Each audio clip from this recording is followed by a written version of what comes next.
Hi,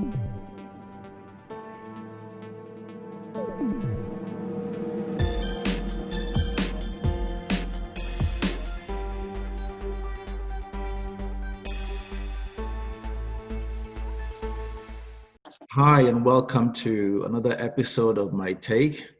My name is Taiwo, and today I'm joined by my good friends Femi and Lucie Olurin, and we'll be talking about something that I find really fascinating, something that they've been engaging for quite a while. But before we start, I'll have them introduce themselves, and then we'll get into the meat of our conversation. Welcome, guys. Please introduce. Thank you so much. That's Mr. Femi Lucie. That's Lucie Olurin. Okay. It's a pleasure. You're welcome. You're welcome. The reason why I have looked forward to speaking to both of you is because you've been missionaries. And in every sense of the word, you've gone onto the mission field and you spent literally a quarter of a century out in the mission field. And I'm so fascinated by this because one, I know this is something that, I mean, when I met you guys at college, Lucie was studying to be an accountant. Yes. You were studying international relations. We didn't meet in missionary school or in some theological seminary in Bible college. And yet, somehow along the line, your life just took a very different trajectory. May I ask, how did you go from accounting, international relations, and insurance to missionary work? All right. Okay. So, quick one. Myself and Lucie met at college, and as I said, we've had friends that are friends to each other, but we never really met. Right. So we met at college, and that's at university in Nigeria. And right. When we met, we started dating, and I was in England. I came to Ife. I spent about a year and 3 months while my first semester of my second year, I had to leave back for England. But then I met Lucie, we started dating, and a few years afterwards, we got married, and whilst we were married, we have always had this entrepreneurial gift within us. And initially, we wanted to set up an accounting firm. That was a vision, an insurance company together. Financial empire. Some financial empire then. That was our dream. Yeah. But then the entrepreneurial, instinct within us took hold of us, because we've always been trying to do something. So we got into an automotive business, That was late part of 89, 90. Okay. So we started bringing in, then that was when the war was broken down between Eastern Germany and Western Germany. Okay. So we used to go to Germany now to import, in those days, what we call the 123 flat boot Mercedes engine. Wow. And W126. Wow. The longer ones. Yeah. So in the course of doing that, we had so I would find myself going to Germany to buy cars, to bring it to Nigeria, to import cars. We found ourselves also trying to do some evangelical work. How did that start? That started basically, obviously we got married.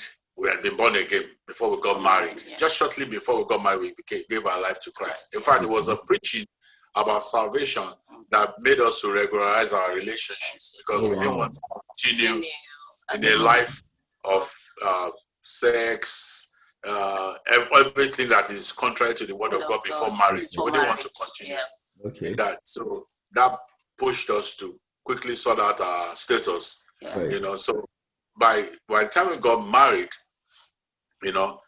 we had started the business also, so we had become Christians. So traveling abroad then, we also noticed in Germany there were a lot of asylum seekers, yeah. Wow. Yeah, so that was then in the early 90s. There were a lot of asylum seekers from Africa and also from Eastern Europe, and so we always leave the hotel to go to the asylum center to minister.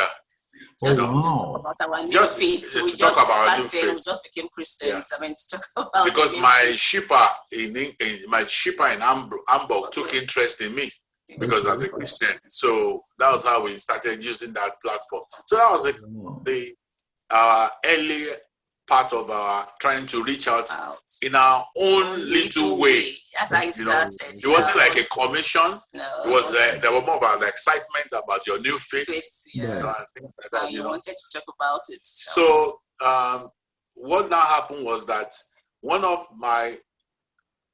the trips to Germany, which will have been the final automotive import trip, I mean, so to speak, something happened. Very strange. Normally, I would fly Lufthansa. Okay. We'll fly Lufthansa to Germany, and that particular trip there wasn't a flight, so I had to go. Sabina. So I had to use Sabina. Yeah. Sabina was the Belgian airline at that time. Okay. It's defunct now, but Sabina was the Belgian airline. So I had to go to Brussels, and from Brussels to Hamburg. Right. Now, what happened was that to get out of Lagos, there was also a stopover in Lomé. Okay. Lomé is That's Togo. The beginning. That was We're the trying beginning. to connect something. So that was Lomé, Togo, West Africa. Okay. So on that trip, while we there was a stopover in Lomé to continue the journey to Brussels. I heard in the Holy Spirit ministered to me, you are going to come to this place and minister. Wow. But I couldn't really, because I was young in Christianity, and though we had a mentor, some pastor, then he came out from northern part of Nigeria. When I say mentor, he was the one. I mean, we were not, whilst we were Christians, our root was more in fellowship. In fellowship, we fellowship with different. Yeah, it was we have never been the church kind of people, because our salvation actually came from attending fellowships. We were invited to fellowships. That was how we gave our life. So, and the fellowship was like a small unit that quickly allowed us to grow. A cluster. It allowed us just about the word. It was just about the word. And after the word, it was all about, you hear people talk about their calling. And so trying to find, their usefulness, how you can give back service to God. That's fantastic. So we got that from a very early stage of our Christian life. We always wanted to give back, do something. You understand? Because we felt so sorry for our past sinful life, and we were much more interested in, okay, what can we do? What can we do? So going back to that trip, so I went off to Belgium, and and myself and Lucy sat down, and thought about what's this thing, and we shared with the one or two church authorities that were above us, but they couldn't buy into the vision because of the fact that we were prospering as so-called car dealers, and then so they couldn't reconcile. How do you want to give up all this and then go to that was our church authority. I don't want to mention names, but that was what was happening then. Now, can I ask a question? You've said two things that I think are quite important. When you had that experience on the flight en route to Brussels, that the Holy Spirit told you that you will come back here and minister. I want you to explain what that was, in the sense that, because for many Christians, one of our biggest challenges is being discerning, or you hear so many voices, so many things come at you. So maybe just like you have a very active imagination, or you had too much to eat last night. But sure. Saying something important about, and I wanted to sort of talk more about that, number one, and then the issue of how you had to reconcile letting go of the prospering business. Here you're a young couple, You finished college, your life is ahead of you, great dreams ahead of you. How did you give that up to go pursue this thing that you heard maybe for all of a minute or two on a flight en route to Brussels, or ultimately to Hamburg? Yeah. That's a lot to give up like that. I want you to talk about that some more. Okay, so I shared with Lucy, and she had said something to me. Prior to when we got married, we had agreed that we're not going to interfere in each other's prosperity in your pursuit of your vision. We're going to work together to see what to do. When I shared with her, there's something she said to me, even though we dated, I noticed that her respect for me when we got married and when we became married changed. She had a lot of reverence for me as a person, and I admire, but I felt it was just unusual because she wouldn't want to call me by my first name, Femi, things like that. She was using more, Yoruba terms of respect.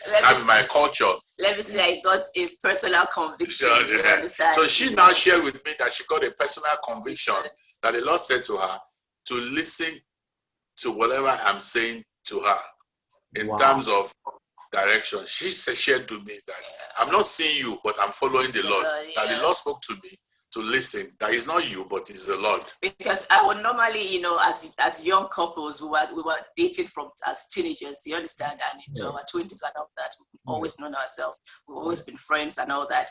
And then a friend comes in and tells you something new, and you're like, "What's going on here?" You understand? You always want to, argue about words and all that. But marriage, brought in a different understanding. Do you understand? From reading the scriptures and all that, you begin to understand. Can I ask you a question?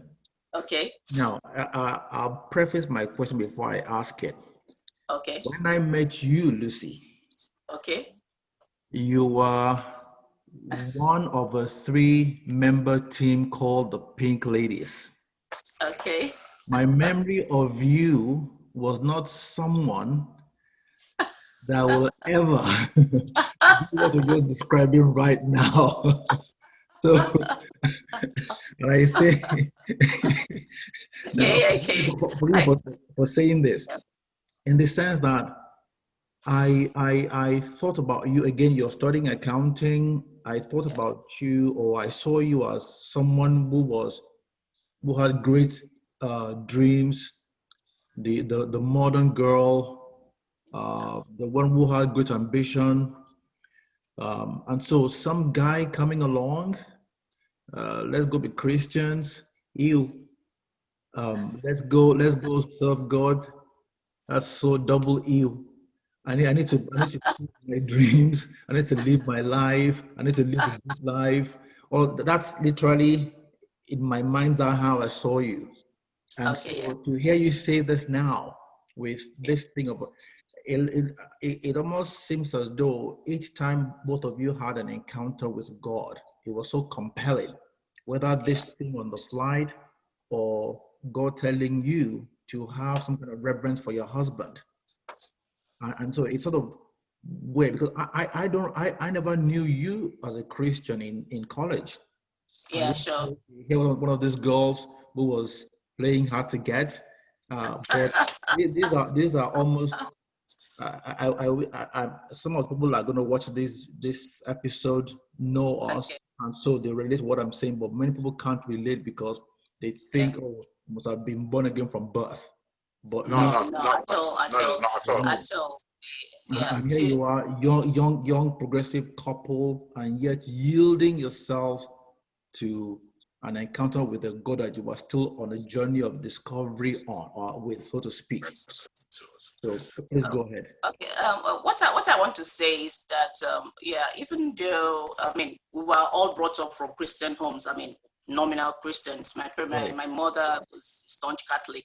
You understand? My father in and out, as men are. You understand? So at least we had a little knowledge of what Christianity is all about, very limited. Right. And in all those times, just like we say, of course, there were times where you have your sober moment and then you sneak into a church, even though you don't understand what you're doing and all that. Right. But it's always been there because, I mean, we had, I practically went to a Catholic. My education is mainly in the Catholic background because my mom is a staunch Catholic, you understand?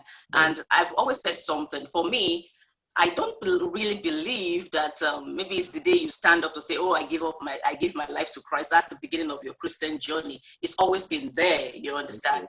I mean, going through Catholic schools and all that, I always tell my husband that really, that was like my first introduction to the Bible, reading the Bible, because I had, you always go for, go for masses and then you see the nuns, they were our teachers back then, and then you get excited. I mean, these people left everything and they are teaching us, that was my first encounter with it, you understand? So there's always been that flame hidden somewhere. So by the time we met Christ at the age of 22, we got married 23.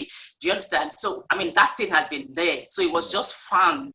Yeah, the flame was fanned, you understand? And let me say that by the grace of God, it's a grace of God, really, not by our own strength. I always say salvation is a grace of God. It's a gift. I believe the Lord offered us that gift at that point, you understand, of our formative adult life. So, and together, I mean, we made a lot together. Also, another grace of God, is a privilege from the Lord, because I know it doesn't happen. It doesn't. It's not a usual occurrence. I always give credit to the Lord for that. And then we were coming from the other side. I mean, just like what you mentioned about us. I mean, that girl, that guy, and everything. And then we fell at the feet of the Lord, and we were so sorry, you understand, for our past life and everything. And that was why we were quick to want to put things together with the Lord. Marriage first, you understand. We didn't want to continue, our sexual, sexual fantasies without the Lord and all that. It's right to get married, and from there we have always worked together. We've been friends, so we decided to do things together. The Lord spoke to me, from the word, all from the word, you understand. That's my conviction, because like we said, we grew up in different fellowships, so it was easier to have the knowledge of the word early, you understand. And we saw, Matthew 28 was alive to everybody. Go to the world, you understand, and witness and all that. And we were young Christians, we were excited, we were zealous, you understand, we were bubbling, we just wanted to talk about our new faith, you understand, we wanted to give back. So that was the bedrock. We had this burden that wherever the Lord is sending us to, we will go. And whatever we have to leave, we leave. We had that youthful zeal back then, you understand. So that was like the bedrock, you understand. So we were prepared to go. Yes, everything. We started, the mission was quite itinerant, because it was just myself and my husband and our young kids then, you understand. And we were good to go. I don't want... There's something I want to find out about your children in Greece. But before you get to that one, Femi was sharing just now about this transition from business to turning into ministry. So I'm curious to hear that story about how you went from importing business.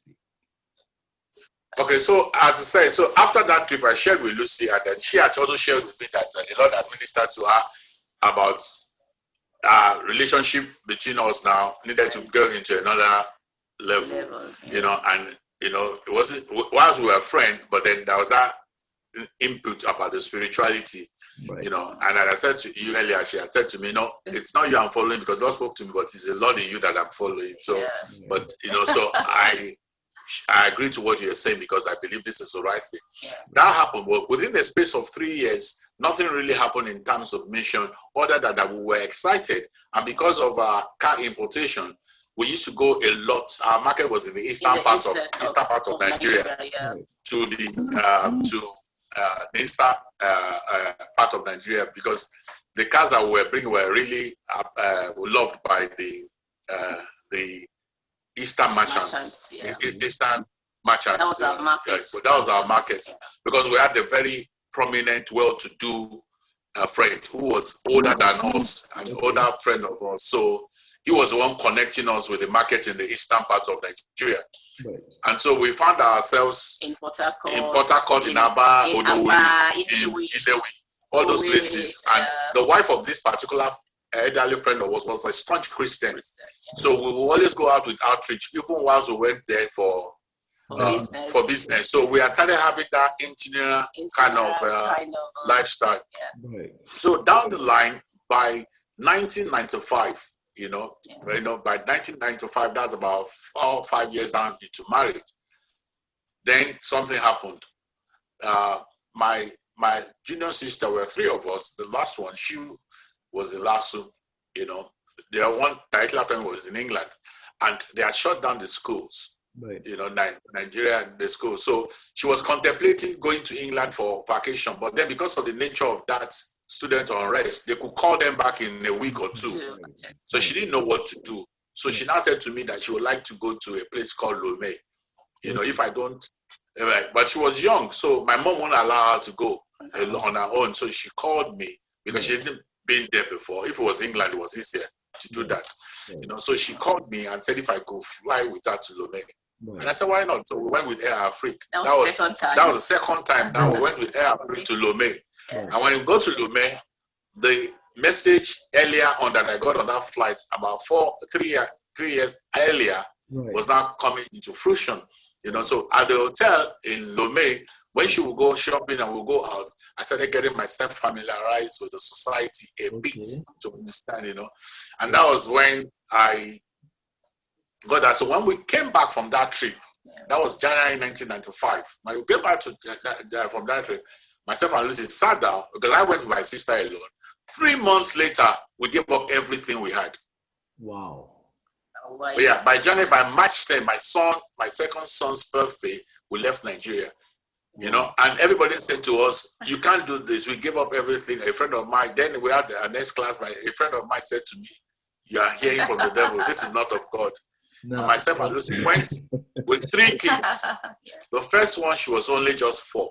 She was 4. 4. The second one was 3. And the last one was just a year old. And we went and so you literally packed babies and went to Lome. Yes. We went. Gave up everything, and then we went to Lome. And we didn't know anybody in Togo other than our missionary friend in Jos that gave us a recommendation letter to go to meet someone in Lome. And when we even got to that Lome and met that couple, they only had hosted us for just a night. Just a night. And after then we were on our own. Wow. So that's the story. Let me understand this. So that's how we started. So, just to be clear, you had been to Lome twice. Just twice. And the first time you were in transit. Second time you were. I didn't even leave the airport. Second time you were with your sister for maybe a week or 2 on vacation. A week. Just a week. And that week you just went around, did some reconnaissance in your mind, just getting to understand the culture. Yeah, exactly. And then the third time you were there, you showed up with your wife and 3 kids. 3 months after my second time. And then you showed up. 3 months after, and then you showed up there, and then you spent a night in one couple's home, and then after that, you were out of there trying to go and find a place to live with your wife and 3 exactly. And 3 toddlers. Lucy, what was your take on all of this? At this time, what were your thoughts? And I know you were saying you were supposed to your husband because he was following Christ. Yeah, I know. Yeah, obviously a lot of mixed feelings. There was excitement, there was fear of the unknown. Obviously, there was uncertainty. You understand, and I mean all that feeling mixed together. You understand.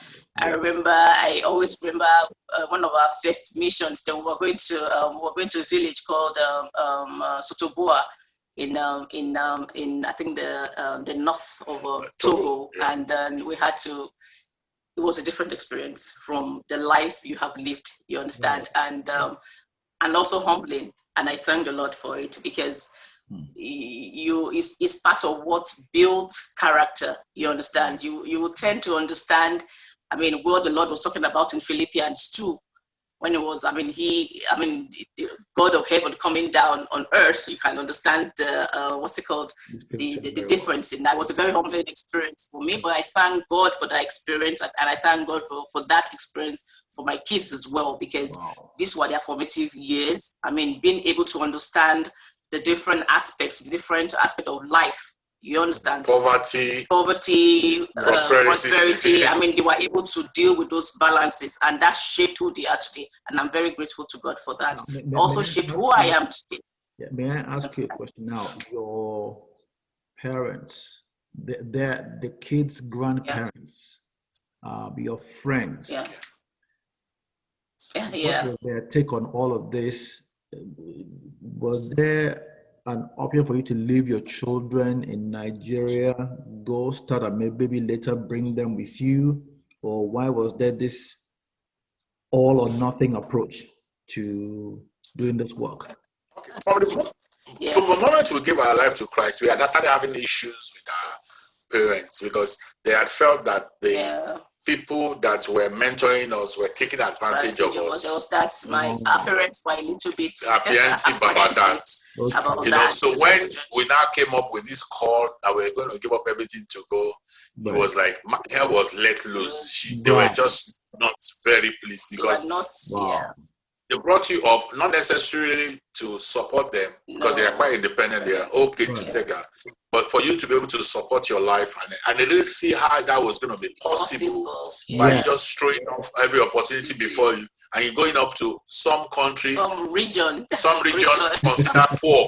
That's it. That was the problem. They wouldn't have minded if you were going back to the UK or you were going back to the States or something. But the regions you were going to was scary. Scary for them. It was really scary for them. Yeah, we had. So they didn't have those. They couldn't see anything other than you are going on a suicide mission. That kind of thing. And. The option of leaving the children behind obviously was on the table, but what the Lord administered was just for us to leave, that kind of thing. And it was a bit difficult in the sense that we had an acrimonious relationship with our folks, because we were bent on fulfilling our call. Obviously, the zeal took better part of us. Let me say but at this age now, we can understand their fears. Their fear was our success. So that the zeal that consumed at that time can be better managed today, because obviously your parents loved you, that kind of thing. Exactly. But then we saw it as an obstacle, that kind of thing. And so you are being blinded by your excessive zeal. The reason why I asked this question is many times when you feel or you believe you're called to something, those who minister will suggest that call should not cost you, or if things like this happen, it's an indication that God is not in it, or that perhaps it's not the right time, as though those relationships should be a pointer to the fact that if you're leaving acrimoniously or your parents are distraught or concerned, then it may not be God's will. But because now in this day and age, it may sound like convenience, but it's been preached. And so when it's important that you share this, and that you are so convicted of obeying God and temporarily not agreeing with your parents. The day you were born, they had their fears. Which is justified. The day you were born, they imagined Lucy, and your mother imagined all kinds of wonderful things. Obviously. But going to some weird place. Exactly. It's not part of the dream. So they meant well. So obviously they meant well. That's why I said that they meant well, But you see, coming back to what you're saying, up to today, as I am, I'm over 50. I'm almost my mid-50s. And up to today, people still resist anything you are trying to say God is asking you to do. I still have resistance today. So it's always part of it. It's how you manage it that matters most. You know, that kind of thing. That you will get approval for everything that the Lord get approval. In fact, if you don't resist me about what God is telling me, I question myself. Because what happens is that over a period of time, those who resisted are normally being given understanding. Those who sincerely resisted, there are those who resist for the fun of resisting. But those who sincerely resist out of love, the Lord has a way to come back to them to make them see reasons. Because our parents finally saw reasons. We were estranged for about a decade and a half. About a decade and a half, they were estranged. You know, there was no communication, no contact, nothing. You know, but they came to understand because the values that they gave to us, I say the moral values and even the educational capacity and the privileges that they gave to us helped us to be better missionaries because we were not distracted from material things. Right. You know, so we think that, so that was not our concern. So, you know, so it was also part of God's power, God's plan, because I said to my mom, I said, look, God enabled you, all the schooling in England, all the holidays and everything in England, those helped me to be who I was as a missionary because I wasn't distracted. Nobody could seduce me with anything. Yes, we were not seduced. You know, I mean, Lucy was a chick by our own standards, so she wasn't someone who was, you know, that kind of thing. Because I always tell people, when you look at Lucy from outside, you can be very much deceived. Right. That's the truth. You know, that kind of thing. Because she's a total different person within her, you know, that kind of thing. So the background we came out of also helped. Yeah. But it was hurting for the parents. I understand that, you know. I'm also a father now. Yeah. So I understand, you know, that kind of thing. But what needed to be done had to be done. And God is a God of contingency. And so there was that time again to make up. Because reconcile. I always say to people, myself and Lucy did not pay any price other than a very small price. You know why I said so? I said so because we have missionaries that are working under us. They are from less privileged homes. They were the best of their families that were money was contributed to send them to school, and they gave up everything. Yeah. They have paid a bigger price than we had. We have. Because by the Lord taking us away from our family, didn't mean our parents won't have a plate of food on their table. They could take off themselves. Right. We are not other siblings. But the ones that we have worked with, are the best of their families. They were the breadwinners, the people were looking off. So they paid a larger price than we have paid. We have paid, you know, that kind of thing. So for them, God took the best of them. For us, God took amongst the best. You know, that kind of thing. So, you know, you could see that. So that makes us to be more even committed to the people that we partner with. Because it's not every time you have, I mean, if we had a college degree or so and went off, probably they are the first in their whole entire family. I have missionaries that their parents live under thatched roofs, you know, that kind of thing, raffia thatched roofs. So you understand what I'm saying, you know, so for them to give up, then their only hope of success in life, which is their education and their career and become a missionary, they paid a greater price than us, we did. That's why we are more passionate about that, you know, missionary support. That's what I'm very passionate about. I don't joke. We are very, very passionate about that. Make sure that they have the best as well. You know, we see them as just as every other worker. You understand? Make sure they have all their welfare conveniences. We've done that. We started out as itinerary missionaries. We were there. We lived as missionaries. So we understand in these communities. So we are very, very conversant with the conditions. Can I come just from me? You know, you were saying how we translated. So that's how we translated. But you see, when I was told to go to the mission field, also I was shared with that at some point you will support. But then I now understand. We now need to understand that we have to be field missionaries to feel the pain. To feel the pain, to understand the work before God will ever put the resources in you to go and support others. You understand? So you have to have that understanding. That's an important. That's a great point you just made, and for the sake of our viewers, we're going to stop this episode now, And now this is getting interesting. And in the next episode, we'll drill down more into what the comment you just made about you also going to the field so you can understand what it means to be a missionary before you can then take a macro approach to it. But before you discuss that, I'm going to ask you in the next episode about settling your children, and I know because you went to Lomé, they speak French there. I'm going to ask you to start with how you went from not speaking any word of French, or perhaps you spoke a little, and then to now being fluent in French. So let me thank you for coming on this episode, folks. We are going to get into part 2 of this in the next episode. I want to thank you for tuning in. You can subscribe to the channel. Thank you. Like us.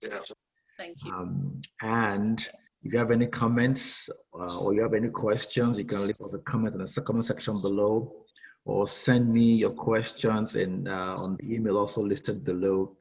And we'll see you next time. This is my take. Thank you very much and have a blessed day.